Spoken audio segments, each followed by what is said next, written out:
தமிழ் தேசிய கூட்டமைப்புடைய தலைமைத்துவம் இந்த இனத்துக்கு துரோகம் அளிக்கிற வகையிலே செயல்படுகின்றார்கள். இந்த இனத்துடைய அடிப்படை நலன்களுக்கு மாறாக விரோதமாக செயல்பட்டு கொண்டு வருகிறார்கள்.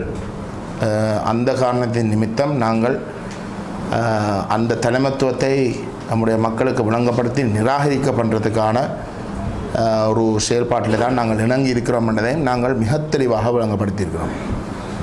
எங்களுடைய பேச்சுகளிலேயும் நாங்கள் ஒட்டுமொத்த தமிழ் தேசிய கூட்டமைப்புக்கோ அல்லது ஒட்டுமொத்த தமிழரசு கட்சிக்கு எதிராகவோ அல்லது ஏனைய பங்காளி கட்சிகளுக்கு எதிராகவோ இயங்குகின்ற ஒரு தரப்பு இல்லை என்பதையும் நாங்கள் மிக தெளிவாக விளங்கப்படுத்தி வந்திருக்கின்றோம்.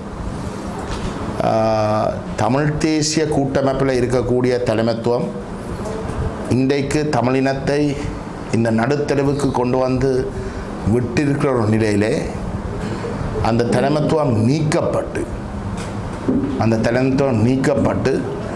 அது தமிழரசு கட்சியாக இருக்கலாம்,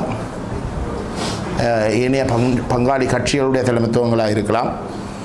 இன்றைக்கு தமிழினம் நடுத்தரவில் இருக்கிறதுக்கான முழு பொறுப்பையும் ஏற்றுக்கொள்ள வேண்டிய தலைமை வகித்து வந்தவர்கள் நீக்கப்பட்டு ஒரு புது நேர்மையான ஒரு தூய்மையான அரசியலை நடத்த தயாராக இருக்கக்கூடிய ஒரு தலைமைத்துவம் அங்கு உருவாக்கப்படுகின்ற பட்சத்திலே அதுவும் தமிழ் தேசிய பேரவையுடைய கொள்கை தமிழ் தேசிய பேரவையுடைய கொள்கையாக நாங்கள் உரிமை கோர முடியாது உண்மையிலே. ஏனென்றால் அது தமிழ் தேசிய கூட்டமைப்புடைய ஆரம்பகால கொள்கை.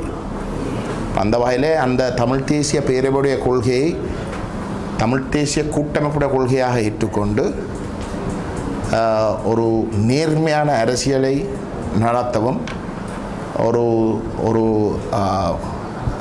ஊழல் இல்லாத மோசடி இல்லாத வெளிப்படைத்தன்மையாக இயங்கக்கூடிய வகையிலே இந்த உள்ளூராட்சி சபையிலையும் நடத்தி ஒரு புதிய அரசியல் கலாச்சாரத்தை கட்டியிருக்கக்கூடிய வகையிலே இணங்குறதுக்கு தயாராக இருக்கக்கூடிய ஒரு தலைமைத்துவம்